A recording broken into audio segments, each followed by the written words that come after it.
Thanks, Robert. So what we're going to talk about today is a new software feature.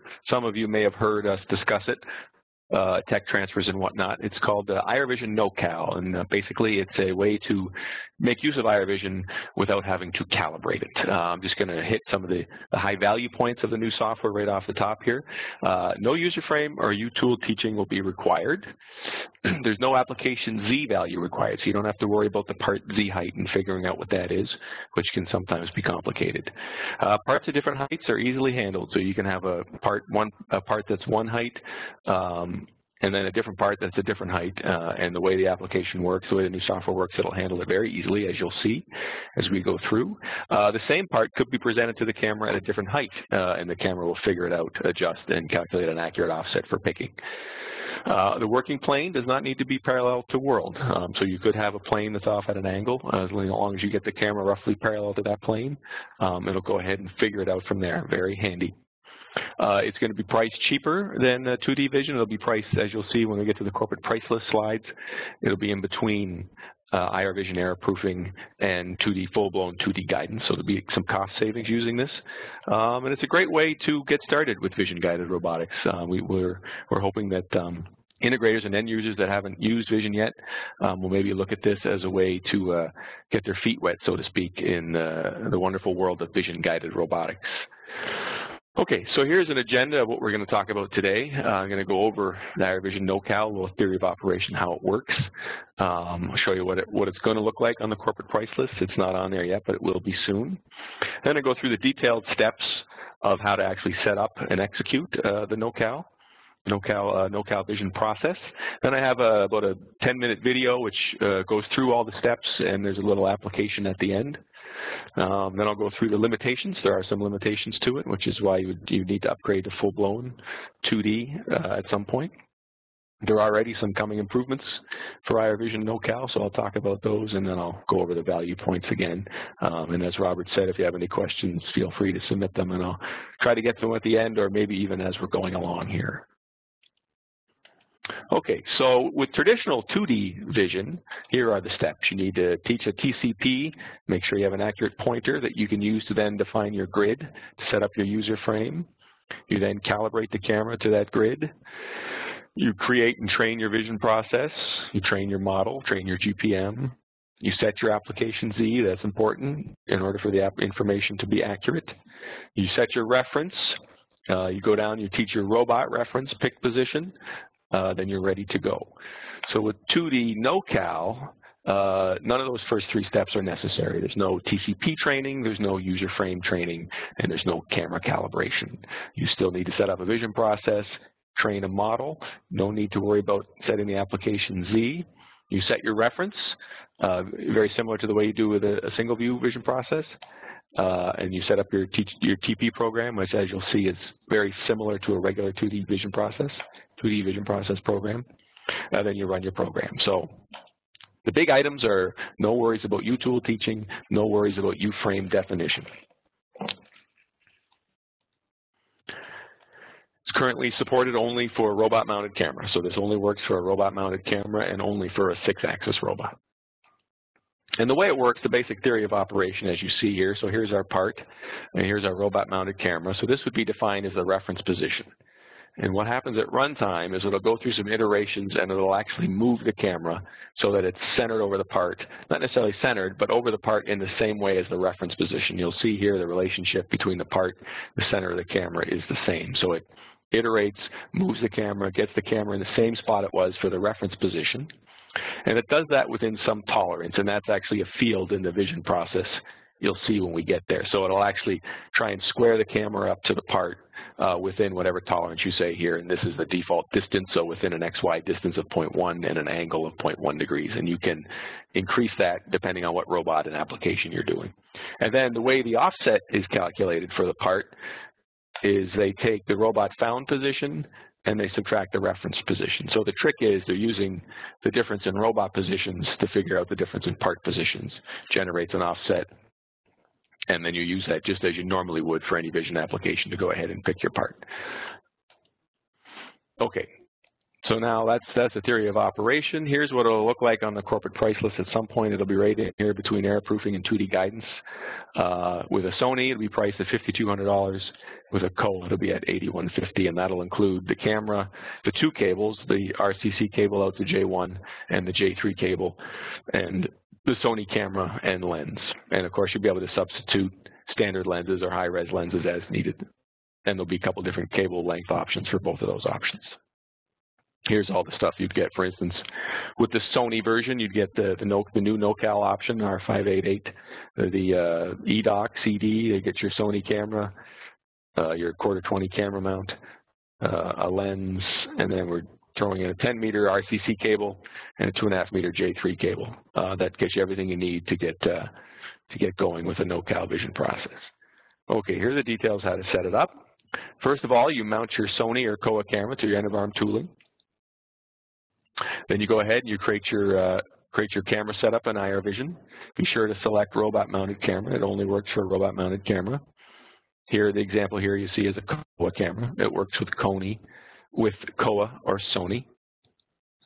Then you go over to your vision process. No need to do a calibration. You skip right to vision process. You generate what's called the 2D calibration-free vision process. This is the NoCal vision process. Here's a screenshot of the NoCal vision process. So you select your camera. And here's are the different settings you see in the NoCal vision process. So this is new for the NoCal vision process here.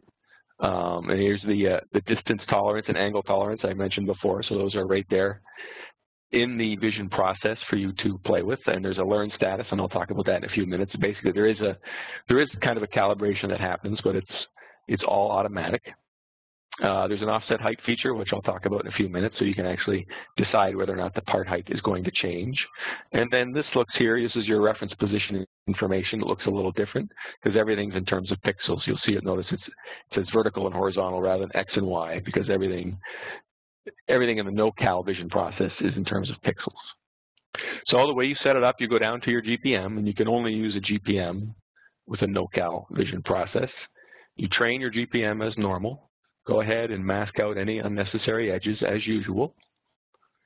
You want to increase the elasticity. I usually set it for about 2.5. So that the elasticity is how much the pattern can deform, because as you get the pattern out on the edges of the field of view, typically it's going to deform a little bit. And then increasing the elasticity is a good way to allow the fines to be successful. And then you want to set your degrees of freedom accordingly. Per the application, if the part's going to rotate plus minus 180. You need to set that. And then usually the scale, again, with the issues of parts getting out to the corners of the field of view, setting the scale to 90 to 110 helps ensure good fines, because you'll see when it goes into learning, it actually needs to see the parts in different areas of the field of view. Once that's done, you go ahead, once you've trained your GPM, trained your pattern, you do a snap and fine, and you set your reference position. Then your reference position is defined. Then you can go ahead and teach your robot reference position, your robot nominal pick position, as you see here, just like you would for a normal 2D vision application. And here's a TP program for the whole thing for Pick NoCal, and you notice there's a new Carol program here called IRV homing, and this is what does all the magic of NoCal. You call this with two arguments. Argument 1 is the name of the vision process. Argument 2 is the robot speed. When you call that, it'll basically do what I said earlier. It'll move the camera over the part so that it's centered over the part. And then you call vision get offset as normal to calculate the offset. And then all this is the same as a regular vision process. So it's important that the first time you do this, you need to, anytime you run a NoCal vision process, you have to make sure that you're out of that you've end edited on the NoCal vision process, that it's not open. Then you go ahead, shift forward, and the first time you run a NoCal vision process, it's going to go into a learning mode, and it's going to start hunting around, moving the camera up and down. It's all automatic. You don't need to do anything. Just hold shift and the dead man, and it'll go around, and it'll iterate around and find the part in 5 different locations. You can either have one part and it'll prompt you to move the part, or you can have 5 parts at once, and it'll go through and iterate and find all of those. So as you see here, when it's in the learning process, as you'll see in the video, it'll stop and say place next part to continue if you're doing a single part.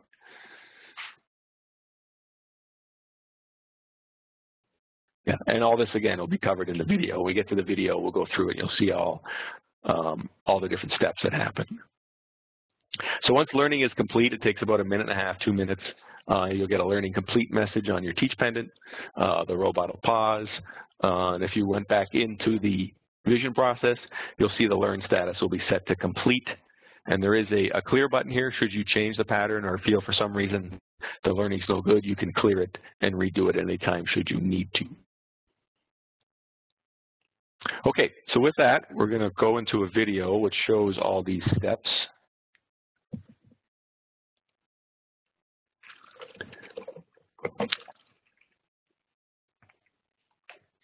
So here, the layout of the video. On the right here will be the IRVision setup. In the top left will be the webcam showing the actual robot. And in the bottom left will be the teach pendant. So we could be going back and forth through all these, and I'm going to walk you through it. So robot mounted camera, you need to mount your camera. In this case, I'm using a Kowa camera. So the first thing you do is go into setup and create a new camera. So this is a brand new robot. There's nothing else on this robot. Freshly loaded robot. So we go in, create this is a Kowa camera. We're going to set it to the max resolution. Select robot mounted, crank up the exposure so we can see what's going on. That completes the camera setup. We'll go over to vision process. We're going to create our new 2D calibration-free vision process.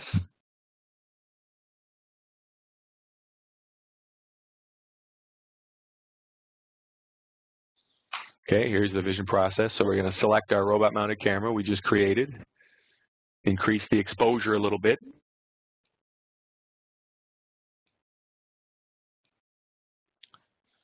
And then eventually we're going to start moving the robot over to the target area.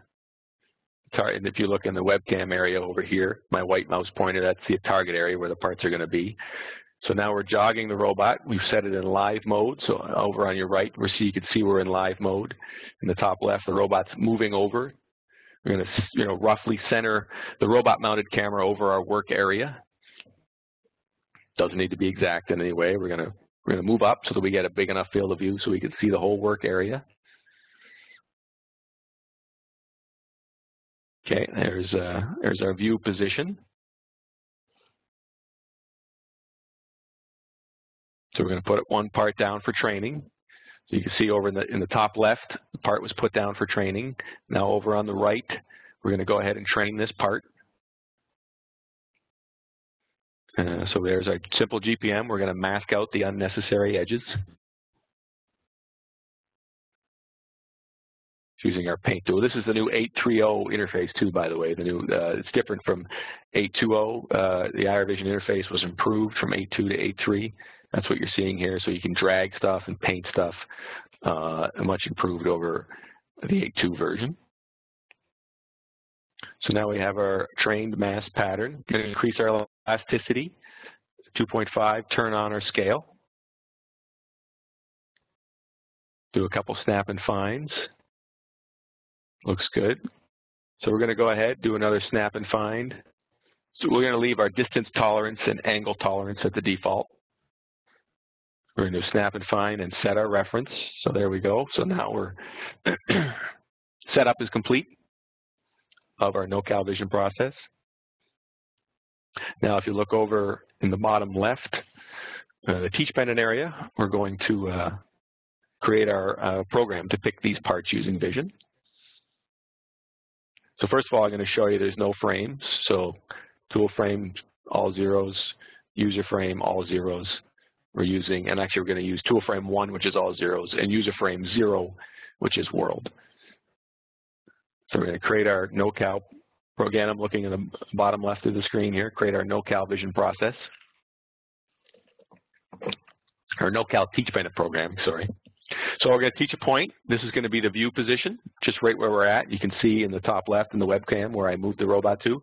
This is our view position. I'm going to label our point there as view, and we're going to call our IRV homing Carol program.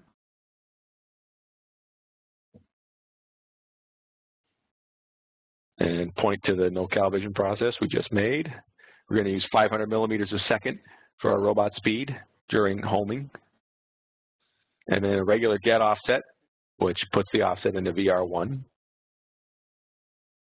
Now I'm going to, you'll notice in the top left here, I'm jogging the robot down, and I'm going to teach the nominal pick position. So this is just like a normal vision process where you have a vision reference and a robot reference. So I'm going to go ahead and teach the nominal pick position for this part. Which you'll see in a minute. I'm going to record the approach point first, which I'll label above.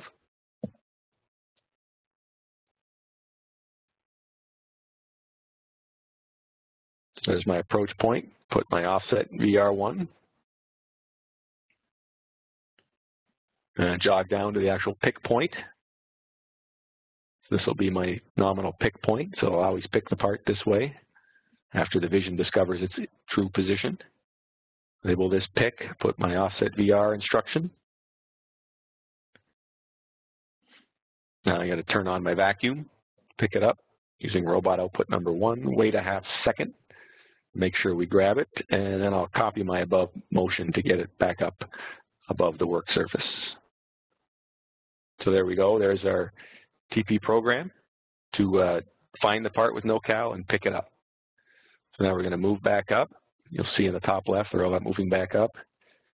Now I'm going to go ahead and turn on the runtime screen so we can watch what happens during the learning process. You'll see that that's the runtime screen on your right there. That is the runtime screen. Now when I did the learning, I went ahead and put the 5 parts down. So I put all 5 parts in our field of view, different positions and orientations. And I'll go ahead and run this program.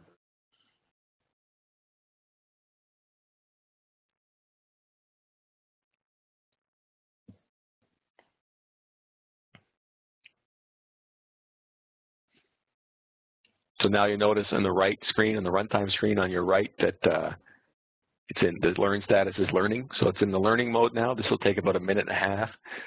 You should see the robot moves up and down, left and right, basically calibrating the camera, getting a general idea of millimeters per pixels, so that the hunting it needs to do when it's looking for a part, it can kind of minimize that, because what it does is once it finds one part, it'll immediately move the camera over there, and then it'll iterate again and keep doing the iterations until it gets below the distance and angle tolerance.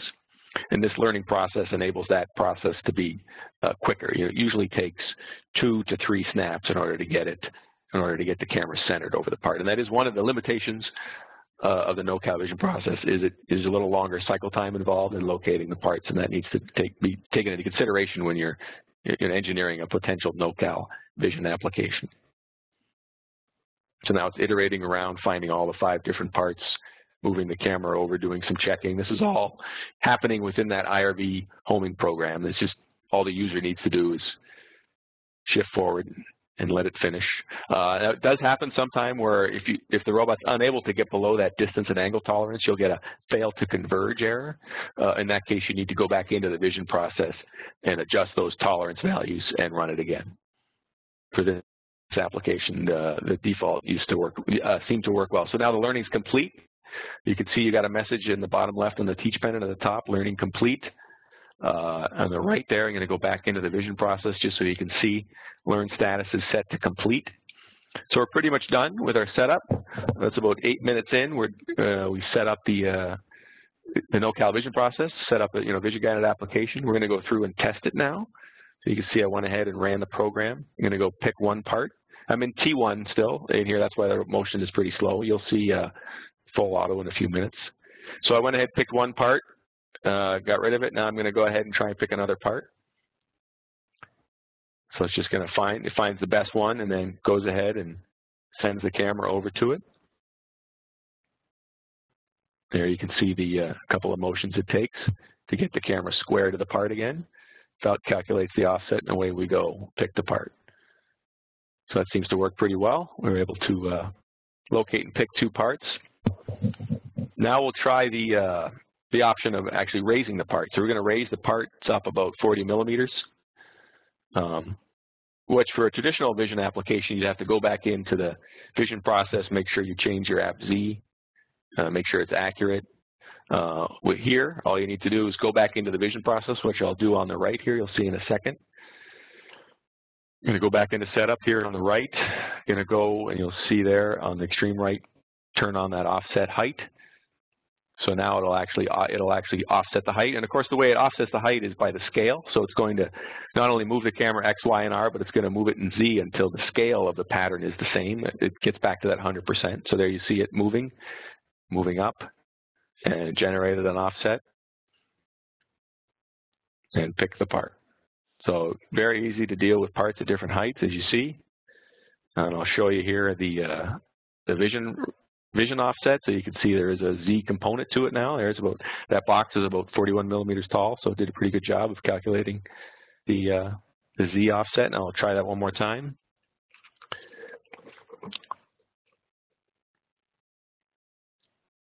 Here we go, same process. Went ahead and picked it at a different Z value. Okay, so that completes the setup and testing of the IRVision NoCal. As you can see, pretty straightforward and done in about 10 minutes. There's a little application I went ahead and did where we want to take all those 5 bottles and stand them up. So you'll see this was done in auto. Probably, I didn't optimize the speeds. It probably could be a little faster. But so I went ahead, I find the part, and I go ahead and just do a quick regrip to stand it up.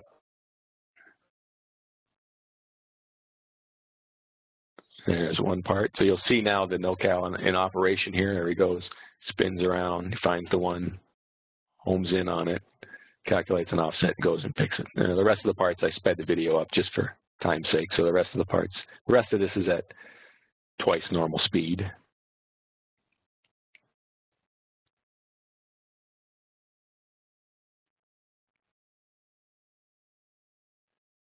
And one thing to keep in mind, one of the concerns about NoCal, one of the things you want to keep in mind is that the camera is going to have to rotate to match the part. So you got to make sure that the dress out can handle that. If the camera needs to rotate plus minus 180, you want to make sure that your dress out's not going to run into any issues doing all the rotations, especially up at the view position.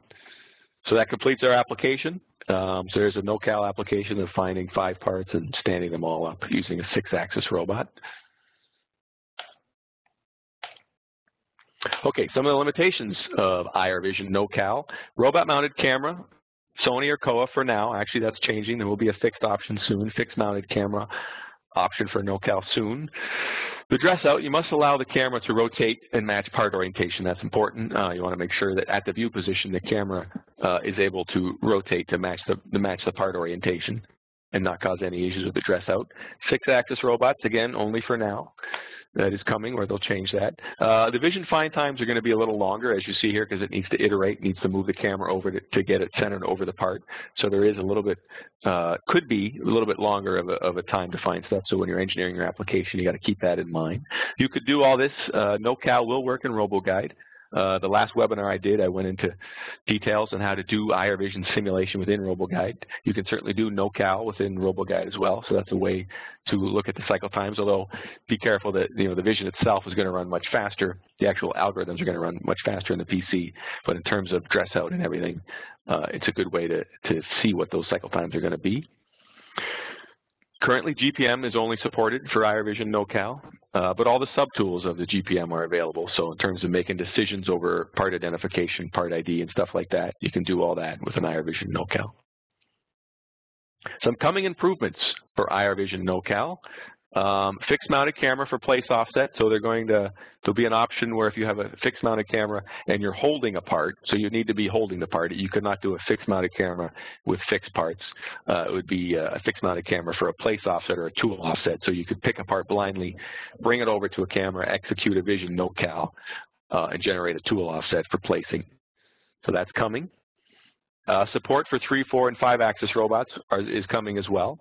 So you'll be able to do it for 4- and 5-axis robots, the offset plane will have to be parallel to world, whereas with a 6-axis robot, the plane the camera's working in could be different than world. And for a 3-axis robot, there'll be no rotation allowed, of course, of the part. So parts may be looking for circular parts or parts that aren't going to rotate. So that'll be an option as well.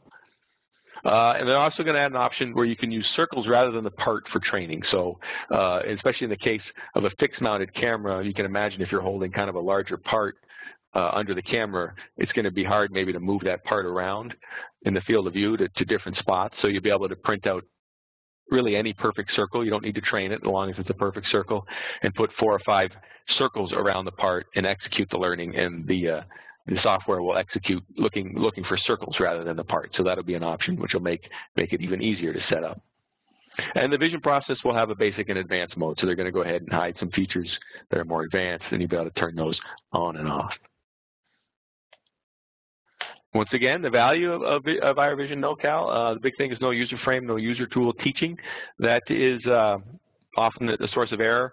They don't, when they're teaching the grid, they don't, the individual maybe doesn't spend the time teaching the U-tool properly, sometimes forgets totally to teach the U-tool and puts the pointer on there and goes ahead and teaches the grid without the pointer defined. So you end up with a grid that's not defined properly at all, which very quickly causes problems. So no frame teaching is huge with NoCal. As you can see, none of that was required in the setup.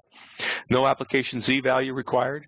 If the parts change to different heights, if you have the offset height switch turned on, the NoCal vision process will handle that. You could have several different parts, all of them at very different heights. You could set those all up with different NoCal vision processes very easily, and it would handle that no problem. Individual parts can be presented at different heights, as I said. The working plane for a 6-axis robot does not need to be parallel to world. So you could have that camera off at 45 degrees if that's what your work surface was. It would do all the learning in that plane and figure out all the offsets for you. Cost savings, it's priced cheaper than regular 2D vision. There will be an upgrade option, though. If you have NoCal, you will be able to upgrade to full-blown 2D, and you will get IRVision error proofing as well when you get NoCal, so you could do error proofing as well. Yes, question here, is NoCal included with standard 2D vision option? Yes, it will be. It will be, if you get full-blown 2D, you'll have the NoCal as well. Which is good in case there's some applications where it's just easier to set up. And I think it's a great way to get started with vision-guided robotics. I think vision-guided robotics, as we all know, is a rapidly growing field. There are a lot of pitfalls within vision-guided robotics. IRVision in general makes vision-guided robotics easy. IRVision NoCal makes it even easier. So it's a great way. If you've never done any IRVision, it's a great application to consider, a great software option to consider to get into vision-guided robotics. And once you have the camera and cable and everything, and you have your application working, you can upgrade to 2D and do, and even 3D. As you know, IRVision, we have 2D and 3D products for bin picking and all sorts of different things. So that completes the material I had. I'll take any questions now, if there are any questions.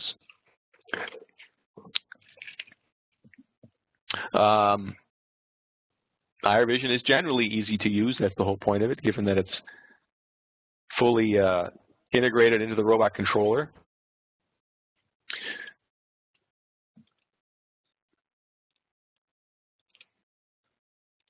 Okay, got some questions here. I'm just pulling them up. Okay, will the NoCal option be available for existing robot controllers in a software update? That's a good question. I'm going to say yes, but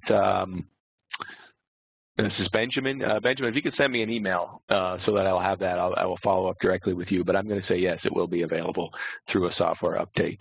Another question here, is the NoCal 1 TPP is only for training the camera or your application too? Great question. It's for both.